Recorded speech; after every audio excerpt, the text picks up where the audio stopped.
Bonjour, vous allez bien? Est-ce que vous pouvez vous présenter? Donc je suis Aurore Ney, enseignante au collège Aslan Beauville. Voilà, alors que se passe-t-il? Ça fait 2 semaines que vous êtes mobilisés, c'est ça? Alors ça va faire 1 semaine et demie que nous sommes mobilisés contre la suppression de classes pour la rentrée prochaine dans notre établissement, puisque il a été prévu de supprimer plusieurs classes et nous demandons donc l'ouverture d'une classe de 5e et de 3e pour la rentrée 2019-2020. Et est-ce que vous avez obtenu une réponse favorable à votre demande? Alors nous avons été reçus en délégation, en audience au rectorat lundi dernier, mais nous n'avons obtenu aucune réponse favorable face à nos doléances. Donc l'ensemble de la communauté scolaire, parents, enseignants, vie scolaire demeurent mobilisés pour obtenir gain de cause et donc l'ouverture de ces 2 classes. Mais quelles sont les difficultés que vous dénoncez concrètement? Alors concrètement, l'absence de ces 2 classes provoquera quoi? Eh bien des effectifs aux alentours de entre 28 et 30 élèves par classe. Nous avons déjà vécu cela cette année, notamment en 6e, ce qui a sensiblement augmenté le nombre d'incidents dans l'établissement, des difficultés au niveau des comportements, des incivilités qui se sont multipliées et qui ont bien sûr rendu les conditions d'enseignement beaucoup plus difficiles. C'est dû au nombre, sur nombre d'élèves dans les classes, c'est ça? Nettement, avec des classes qui tournent autour de 28, 29, 30 élèves, il est beaucoup plus difficile de prendre en charge déjà les élèves les plus fragiles, qui sont le plus en difficulté. On a moins de temps à leur consacrer et du coup ils se retrouvent noyés finalement dans le nombre et donc leurs difficultés ne sont pas réellement bien prises en compte. Et d'autre part, eh bien, plus vous augmentez le nombre, plus l'effet de groupe aussi est important et vous avez des problèmes de comportement plus accrus dans les classes. C'est-à-dire exactement, quel pourrait être, est-ce qu'on peut avoir un exemple de comportement inadéquat?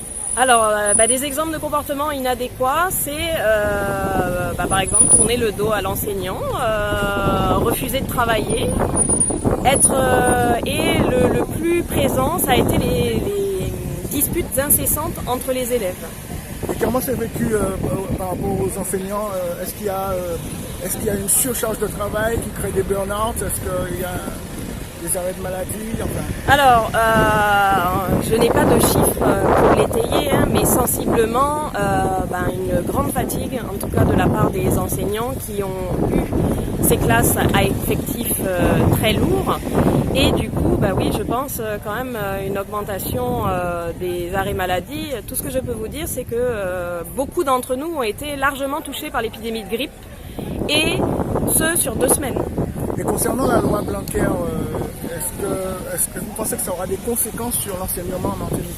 Alors, les conséquences directes, c'est que la loi Blanquer, en fait, a pour but, tout d'abord, de mettre l'accent uniquement, ses priorités sont tout d'abord le primaire et le lycée. Donc là, à l'heure actuelle, la loi Blanquer réforme le lycée, contre laquelle, cette réforme, les enseignants y sont opposés. Ce changement, d'ailleurs, ça fait déjà la 2e réforme du lycée qu'il y a en à peine 10 ans. Au niveau du primaire, le dédoublement des classes, en tout cas au niveau du CP, peut avoir des effets bénéfiques, mais les grandes restructurations font du collège le parent pauvre, puisque le collège n'est plus au centre des priorités. Donc, d'où aussi l'idée du redéploiement des moyens et de la surcharge un petit peu au niveau du collège, puisqu'il faut trouver des moyens pour le primaire notamment. Ça rajoute un plus de difficultés. Ça rajoute des difficultés, ça rajoute des problématiques.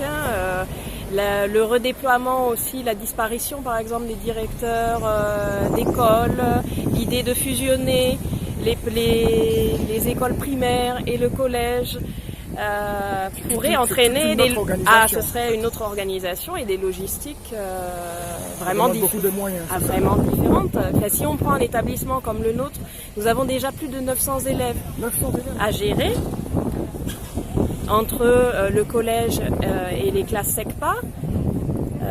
Imaginez que notre chef d'établissement doive, en plus de nos 900 élèves, gérer les écoles primaires et maternelles du secteur. C'est ce qui risque de se passer si la loi Blanquer est appliquée, c'est ça? Ah, c'est l'une des perspectives de la loi Blanquer. Après, il n'est pas établi que ce soit véritablement l'objectif, mais nous avons des établissements qui vont être en pilotage et qui vont faire cette expérience-là dès la rentrée prochaine. Et quelle est la réaction des parents par rapport à votre action de mobilisation? Alors, les parents sont les fers de lance de notre mobilisation. C'est eux qui bloquent le collège, qui, lors des chiffres d'effectifs annoncés et des moyens alloués au collège dès le mois de mars-avril, ont pris les choses en main, nous ont contactés pour les soutenir, ont décidé de la rédaction en commun avec nous d'une demande au rectorat, d'une demande d'audience, mais aussi de la présentation des doléances. Ils sont à la proue de ce mouvement. Nous les soutenons bien largement. Et ils sont, on va dire, très mobilisés et très prêts à aller jusqu'au bout, jusqu'à obtenir satisfaction. Et vous pensez que tous les parents de la Martinique devraient être concernés par cette situation? Disons que les parents de la Martinique devraient se mobiliser effectivement pour soutenir un enseignement de qualité et dans de bonnes conditions pour leurs enfants. Parce qu'il s'agit de cela. Nous ne nous battons pas pour nous nous battons pour les enfants. Pour l'avenir des enfants. Pour l'avenir des enfants et qu'ils reçoivent le meilleur et dans de bonnes conditions. 28 à 30 élèves par classe, ce ne sont pas les meilleures conditions.